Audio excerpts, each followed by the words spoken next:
우리 좌우 옆 사람과 인사하겠습니다. 행복한 사람이 행복한 세상을 만듭니다. 인사하겠습니다. 행복한 사람이 행복한 세상을 만듭니다. 행복한 베들레헴 교회 3일반 예배 오신 모든 성도님들, 이 자리를 하나님께서 불러 모아주신 줄 믿습니다. 우리 교회 사명 선언문을 보면 가장 많이 언급되는 문장이 있습니다. 그것은 바로 예수님처럼입니다. 그래서 첫 문장도 예수님의 제자로 훈련받아 예수님처럼 사는 것이다를 중심 주제로 잡고 있습니다. 이 구호는 청교도의 중심 구호이기도 했습니다. 이처럼 예수님처럼이라는 말은 오늘 우리의 신앙에도 중요한 시선입니다. 이 시선으로 오늘 본문의 아이 예수님을 주목하고자 합니다. 왜냐하면 오늘의 본문은 성경에서 몇 안 되는 예수님의 어린 시절을 다룬 문맥이며 이 아이 예수님은 장차 우리 자녀들이 닮아야 할 모범이기 때문입니다. 오늘 본문의 내용은 이렇습니다. 먼저 등장인물은 예수님의 육체적 부모인 요셉과 마리아, 그리고 아이 예수님입니다. 이 가정은 유월절을 기념하여 예루살렘 성전으로 향했습니다. 이 가정은 예루살렘에서 유월절을 보내게 되었고 다시 나사렛으로 돌아가려고 합니다. 그렇게 하루 정도를 가고 그 밤중에 텐트를 칠 때 깨달은 것이 있었습니다. 사건이 터진 건데요. 바로 자녀인 예수님이 함께 하지 않았던 것입니다. 이 부모들이 예수님이 우리 행렬에 있겠거니 하루를 갔는데 알고 봤더니 예수님은 예루살렘에 계셨던 것이죠. 그래서 이 부모들은 잃어버린 아이를 찾아 왔던 길을 되짚으며 예루살렘으로 돌아갑니다. 그마저도 부족해서 예루살렘에 도착해서 약 3일을 더 아이를 찾아 헤맵니다. 그리고 사흘이 되었을 때 예수님을 발견합니다. 이것이 오늘 본문의 상황입니다. 이 부모의 마음이 어땠을까요? 아마 심정이 미어졌을 것입니다. 그런데 아이러니한 것은 예수님이 계시던 곳과 그 반응입니다. 예수님은 처음부터 성전에 머물러 계셨으며 예수님은 이렇게 반응하시는데요. 누가복음 2장 49절을 한번 같이 읽어보겠습니다. 시작. 예수께서 이르시되 어찌하여 나를 찾으셨나이까? 내가 내 아버지 집에 있어야 될 줄을 알지 못하셨나이까 하시니 라고 말씀하십니다. 어쩌다가 부모들은 아이를 놓치게 된 것일까요? 오늘 본문을 가만히 생각해보면 이 예수님의 육체적 부모들은 몇 가지 진리를 잊은 듯합니다. 오늘 이 예수님의 부모가 잊어버린 것이 무엇인지 짚어보면서 우리 미래 세대에 대한 통찰력을 갖길 바랍니다. 오늘 부모가 잊어버린 진리 첫 번째는 자녀의 우선순위는 하나님과의 관계라는 것입니다. 오늘 본문 43절과 44절을 이어서 보면 부모들은 관례대로 절기를 지키고 관례대로 고향으로 돌아갔습니다. 그리고 당연히 예수께서 자기들과 함께 할 줄 알았습니다. 당시 유대인 사회는요, 별로 치안이 좋지가 않았습니다. 때문에 도시와 도시를 가는 그 사이에는 어떤 무법자들이나 아님 도적들에게 공격당할 확률이 높았다고 합니다. 그래서 유대인들은 절기마다 고향길로 돌아가는 큰 행렬을 만들어서 함께 고향으로 돌아가는 그런 문화가 있었다는 것이죠. 아마 부모들은 관례대로 생각한 방법, 그 가운데 안전으로 그 안전에 한눈이 팔린 것 같습니다. 그래서 제 자녀가 이 행렬을 잘 따라오고 있겠거니 생각을 했던 것입니다. 그러나 예수님의 우선순위는 하나님과의 관계였습니다. 그리고 이 우선순위의 차이가 자녀를 잃어버리게 만든 것입니다. 45절을 보면 잃어버린 후에도 이 부모들은 이 자녀가 함께 오다 길을 잃었나, 안 좋은 일을 당한 것은 아닌가 생각하며 돌아가는 길을 훑어보면서 걸어왔다고 합니다. 그렇게 하루 꼬박을 되짚어 예루살렘으로 돌아가는 모습이 본문에 나타나는데요. 우리는 이 부모의 모습을 보면서 생각해 볼 부분이 있습니다.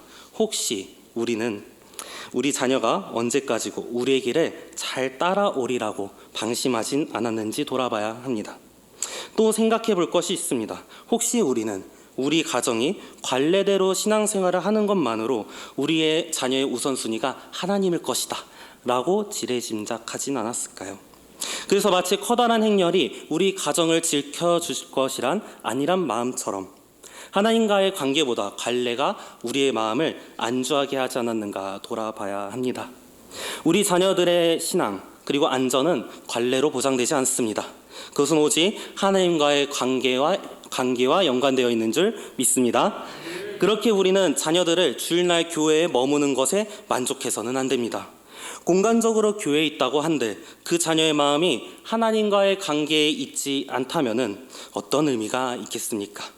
우리의 모범이신 예수께서는 스스로 있어야 할 곳, 곧 아버지와의 관계에 머문 줄 믿습니다. 우리 자녀들이 어디에 있는지 관례에 따라 걸어왔던 길을 보는 것이 아니라 하나님 곁에 우리 자녀를 보내고 신앙이 자리 잡길 원합니다. 우리 부모들이 잊었던 이 두 번째 진리, 이 예수의 부모들이 잊었던 두 번째 진리는 자녀의 참된 주소는 내 아버지의 집이다라는 사실입니다. 하룻길을 벗어난 부모들은 다시 예루살렘에 돌아왔습니다. 하룻길을 갔다 거하니 아마 하루는 돌아오는 시간이었을 테고 아마 3일 정도의 시간을 더 예수님을 찾아 헤맨 것 같은데요. 당시 예루살렘 성전의 크기는 축구장의 20배 크기였고 성곽이 벽을 이루고 있었습니다. 그리고 그 안에는 텐트와 같은 행각과 그리고 공터와 같은 뜰이 있었으니 이곳저곳 예수님을 찾기 힘들었을 것입니다. 만약에 여러분들이 자녀를 서울역에서 잃어버렸다고 생각합시다. 찾기가 무척 힘들고 그 마음은 무너지는 심정이었겠지요. 근심할 것입니다. 오늘 본문의 부모도 그런 근심하는 마음으로 예수님을 찾아다닙니다. 그런데 그 시각의 예수님의 마음은 전혀 다른 상반된 모습을 보여줍니다. 그 상반된 모습은 성전 안에서 선생들과 대화하는 뜻깊은 시간을 보내고 평안한 모습이었다는 것이죠. 이 상반된 모습은 부모와 예수님이 마주할 때 극적으로 드러납니다. 마침내 사흘이 지나고 부모와 예수님이 만나는 장면을 주목해 보려고 합니다. 부모는 마음이 불안하고 근심하여서 이렇게 말합니다. 누가복음 2장 48절을 같이 읽어보도록 하겠습니다. 시작. 그의 부모가 보고 놀라며 그의 어머니는 이르되 아이야 어찌하여 우리에게 이렇게 하였느냐 보라 내 아버지와 내가 근심하여 너를 찾았노라. 아멘. 마음에 근심이 가득한 부모의 말입니다. 반면에 예수님은요 아주 태평하십니다. 사실 예수님 입장에서 지난 사흘은 즐겁게 하나님의 나라를 토론하고 아버지 집에 거하는 평강의 시간이었습니다. 그래서 누가복음 2장 49절을 보면 예수님은 되려 어머니 마리아에게 이렇게 묻습니다. 예수께서 이르시되 어찌하여 나를 찾으셨나이까 내가 내 아버지 집에 있어야 될 줄을 알지 못하셨나이까 하시니, 예수님은 이 부모가 자신이 그리스도임을 알면서도 다른 데서 자신을 찾아 헤맨 것을 이해하지 않으셨습니다. 자신이 하고 있는 일에 책망하는 것을 전혀 이해하지 않으셨습니다. 예수님의 부모들은 예수께서 그들 가족의 일원으로 살고 있더라도 이 부모들은 이 예수님이 특수한 정체성과 소명을 갖고 있는 이 복합적인 관계를 배우고 관찰해야 했음에도 그것을 이루지 못한 것입니다. 물론 이 육체적 부모는 자녀인 예수님을 정말 사랑했습니다. 그러니까 찢어지는 마음으로 자녀를 사흘간이나 찾아 헤맸던 것이죠. 그러나 이 예수님의 사명이 무엇인지 오롯이 이해하지 못하고 엉뚱하게 돌아오는 길에서 자녀를 찾은 것입니다. 우리는 이 모습을 보면서 우리의 자녀가 어디에 있길 원하는지, 우리 자녀들의 영적 주소가 어디에 있어서 우리가 어디서 자녀를 찾아야 하는지 알 수 있어야 합니다. 우리 자녀가 믿음의 가정에서 출산이 되면 우린 유아 세례를 베풉니다. 그리고 유아 세례의 우리 교회 유아 세례 세 번째 서약의 내용이 아래와 같은데요. 내용을 읽어보면 이렇습니다. 여러분은 지금 완전히 이 자녀를 하나님께 바치고 겸손한 마음으로 하나님의 은혜를 의지하며 친히 경건한 본을 보이기를 힘쓰며 하나님의 법도를 가르치고 그리스도 안에서 믿음으로 양육하기로 서약하십니까? 우리는 이 선서의 내용을 마음 깊이 새겨야 합니다. 왜냐하면 이 자녀는 내 것이 아니라 하나님이 나에게 잠깐 맡기신 우리 아버지의 자녀라는 것입니다. 이 자녀를 위해서 예수님께서 십자가에 못 박혀 죽으셨다는 사실을 기억할 때 우리 자녀는 천하보다 존귀한 존재임을 자각하게 될 것입니다. 우리가 이 선서와 가치를 기억한다면 이제 이 자녀를 예수님처럼 성장하도록 영적 주소지를 참 하나님 아버지의 집에 두어야 합니다. 이 예수님의 부모들은 그러지 못했습니다. 그 주소를 나사렛에 두었고 가는 길에 급급했습니다. 성경은 모든 믿는 자들에 대해서 갈라디아서 4장 6절에서 이렇게 말합니다. 함께 읽겠습니다. 시작. 너희가 아들인고로 하나님이 그 아들의 영을 우리 마음 가운데 보내사 아바 아버지라 부르게 하셨느니라. 아멘. 아시다시피 이 구절의 아들이라 함은 성별이 아니라 그리스도와 같이 하나님의 나라를 상속받는 자라는 뜻입니다. 하나님 나라가 내 아버지의 집이다 라고 선포할 수 있는 것, 이것이 자녀된 자들의 특권임을 믿으십니까? 그러나 우리 자녀들의 모습을 보면 우리가 참된 주소를 알려주었나 의문을 가져야 합니다.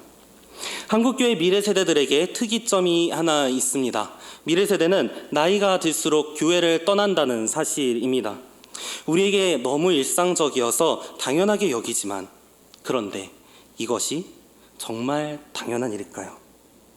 우리 자녀들이 머리가 컸으니 어쩔 수 없다, 이제 청년이 되었으니 어쩔 수 없다고 여깁니다. 그런데 너무 이상하지 않습니까? 본래 사람은 성장할수록 삶의 방식을 터득합니다. 저에게는요, 초등학교 교사와 고등학교 교사의 지인이 있습니다. 그들의 자녀들, 학생들에 대한 이야기를 들어봤는데요, 초등학생은 자리를 지키고 앉기에도 어려워하는데 고등학생은 입시 때문이라도 그 지루한 학생의 자리를 지킨다고 합니다. 입시의 가치는 알아서 자리를 지키는 우리 아이들이 왜 아버지의 집은 피곤하다는 이유로 지키지 못할까요? 왜 우리의 예배는 마치 문화 행사인 것처럼 아이들은 피곤해서, 귀찮아서, 친구 없어서 라는 나의 가치로 똘똘 뭉쳐 예배 오기를 거부할까요? 저는 그 이유가 어떠한 부모나 아니면 환경이 아니라 우리 모두에게 있다고 생각합니다. 우리 교회는 단순한 건물이 아닙니다. 우리 공동체는 단순한 사교단체가 아닙니다. 우리의 거룩한 교회는 예수께서 나를 위하여 나를 사랑하사 나 때문에 십자가에 못 박혀 죽으셔서 세워주신 가족 공동체입니다. 그리고 부활하셔서 성령을 우리에게 보내주사 우리가 하나님을 아빠 아버지라 부르고 우린 한 가족 되어 형제 자매라고 부르는 것이 우리 행복한 베들레헴 교회 이곳입니다. 그럼에도 우리 자녀들은 그 모범을 보고 배울 기회가 많지 않았노라 여기며 우리들을 돌아보아야 할 것입니다.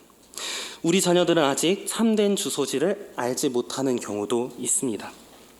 이곳이 나의 하나님 아버지 집임에도 불구하고 자녀들이 이 복음을 알지 못하고 괴로워하는 이유, 그것은 우리가 조금 더 확신을 갖고 내 아버지의 집으로 자녀들을 데리고 와서 앉히지 않았기 때문이 아닌가 생각합니다. 우리 자녀 중에 제 자녀를 사랑하지 않는 부모가 어디 있겠습니까? 우리 중 하나님이 뒷전이어서 자녀들에게 아버지의 집을 가르치지 못한 부모가 어디 있겠습니까?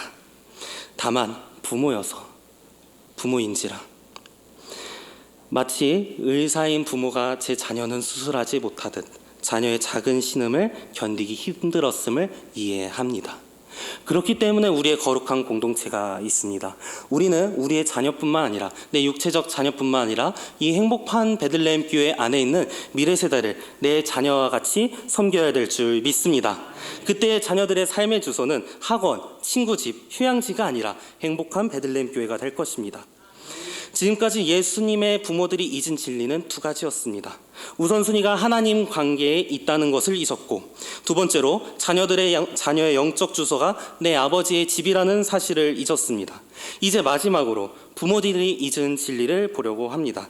그 잊어버린 진리는 자녀의 참된 정체성을 몰랐다는 것입니다.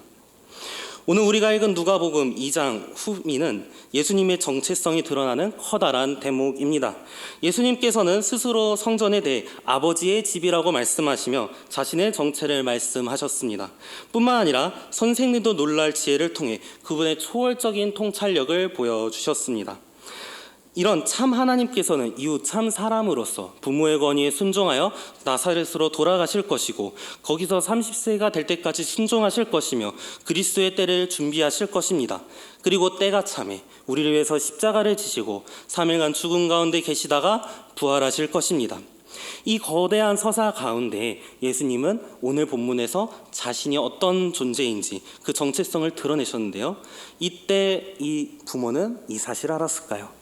50절은 이렇게 말합니다. 같이 읽겠습니다. 그 부모가 하신 말씀을 깨닫지 못하더라. 아멘. 예수님은 자신이 갈 길을 아셨고 자신의 정체성대로 행하셨습니다. 순종하여 죽고 부활하실 이 예수님께서는 그래서 예루살렘 성전에 머무셨습니다. 정체성을 알기에 삶의 흔들림도 없고 근심도 없어 그 길을 가셨고 십자가 고난을 당하시기 전 참 사람으로는 이 잔을 내게서 피하게 해달라 하시면서도 참 하나님으로서 아버지의 뜻대로 이루게 해달라고 기도하셨고 그렇게 죽기까지 순종하셨습니다. 이제 우리 자녀들의 차례입니다. 우리 자녀들의 정체성은 무엇입니까? 우리와 우리 자신과 자녀 모두 우리의 정체성은 죽을 수밖에 없는 죄인이었으나 오직 믿음으로 구원받은 하나님의 자녀입니다. 우리의 정체성대로 우리의 우선순위는 하나님 안에 거하는 것입니다. 우리의 정체성대로 우리의 영적 주소는 아버지 집이어야 합니다. 우리는 우리의 정체성대로 예수와 함께 죽고 예수와 함께 사는 삶을 나아가야 합니다. 그리고 그것이 우리 자녀들의 정체성이어야 할 것입니다. 이 땅에서의 진정한 행복은 잠깐 거하는 이 땅에서 떵떵거리고 사는 것이 아닙니다. 남들에게 무시당하지 않는 삶이 행복이 아닙니다. 그건 잠깐의 즐거움입니다. 진정한 행복은 이 하나님 나라에서 쓰임받아 이 하나님 나라를 확장해 나가는, 세워가는 믿음의 일꾼으로 살아가는 것인 줄 믿습니다. 그렇게 우리 자녀의 정체성대로 우리는 영원히 하나님 나라에 거하는 믿음을 고수해야 되고 가르쳐야 될 것입니다. 그러나 혹 우리의 삶을 보면 혹 오늘 본문의 부모들처럼 우리도 우리의 정체성은 잊어버린 건 아닐까 두렵기도 합니다. 사실 오늘 저에게는 무척 긴장되는 날이었습니다. 물론 이 두려운 설교의 단도 있지만 오늘은 청소년 연합수련의 1차 마감 날이었습니다. 많은 부모님께서 불참 사유를 말씀해 주셨습니다. 예민한 시기라서, 학업이 중요해서, 가족 여행 때문에. 저라고 그 마음을 모르는 것은 아닙니다. 그럼에도 예배와 수련회를 오라고 설교하는 것은 마음이 편치 않습니다. 그럼에도 제가 오늘 이토록 강하게 아버지 집에 거하는 것을 강조하는 까닭이 있습니다. 하나님이 허락해 주신 기회를 놓치지 않기 위해서입니다. 우리 교회 처음 부임했을 때의 일입니다. 오자마자 동계 수련회를 준비하는 과정이 있었습니다. 한 가정이 문의를 했는데 그 내용이 무엇이냐면 자녀가 수련회를 가길 너무 싫어한다는 것입니다. 그래서 어떻게 하느냐는 것이 질문이었습니다. 그 가정은 제가 정말 존경하는 신앙의 명문 가정입니다. 그러니 저는 그 가정이 할 만큼 했겠거니 생각하면서 다음 기회를 노려볼까요? 라고 이야기했습니다. 저의 말을 듣고도 이 가정은 자녀를 강권하여서 수련회에 데리고 왔습니다. 그리고 1년이 지났습니다. 2025년 청소년 일부를 정산하며 저는 그때 하마터면 일생일대의 실수를 저지를 뻔했다는 것을 깨달았습니다. 왜냐하면 우리 자녀들이 예배에 오는 이 순위와 그리고 제가 마음속에서 이 부모님들께서 자녀들의 열정을 갖고 있는 어떤 형용하기 힘든 순위를 비교해보면 거의 똑같다라는 사실입니다. 무슨 말이냐면은 가정에서 이 신앙의 확신이 있고 이것에 대해서 타협하지 않고 고수를 했을 때 이 자녀들은 이 예배의 자리를 지키는 것을 날이 갈수록 당연시 여기고 예배의 자리에 매주 왔다라는 것입니다. 그때 그 명문 가정이 자녀를 수련회 보내지 않았다면 저는 아마 오늘 고개를 들지 못했을 것입니다. 그 이후로 저는 한 주의 예배도 타협하지 않습니다. 한 번의 수련회도 타협하지 않습니다. 왜냐하면 불편하겠지만 그럼에도 우리 주님께서 맡겨주신 아이에게 제일 중요한 것은 예배의 자리이기 때문입니다. 미련해 보일 정도로 예배 자리를 고수했던 그 가정의 자녀들만이 지금도 흔들림 없이 정체성을 지키며 청소년부에서 예배를 드리고 있습니다. 때문에 저는 타협할 수 없습니다. 어쩌면 이렇게 생각할 수 있습니다. 예배의 자리에 가면 뭐가 달라집니까? 매주 가도 변화되지 않는데 한 주쯤은 쉬어도 괜찮지 않을까요? 네, 맞습니다. 예루살렘에 가면 하나님을 만난다고 말할 수 없듯 수련회 가면 매주 예배를 가면 수학 공식처럼 우리 주님을 영접하게 되는 것은 아닙니다.